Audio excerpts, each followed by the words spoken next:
Здравейте, приятели! Сега сме с нашата пациентка, която преди 2 седмици оперирахме поради синовиална киста в поясния отдел. Здравейте! Здравей! Как си, миличка, днеска? Много съм добре.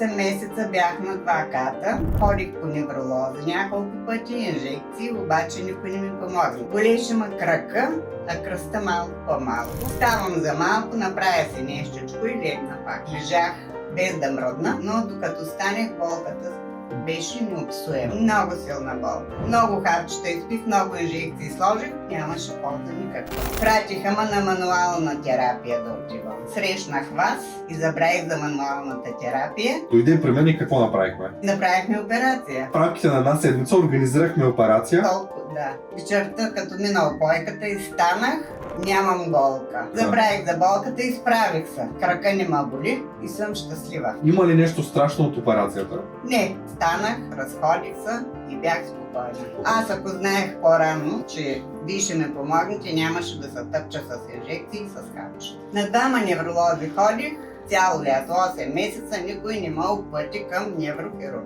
Щастлива съм, направихме операцията, аз веднага се съгласих след разговора с вас. Благодаря ти много за доверието, миличка.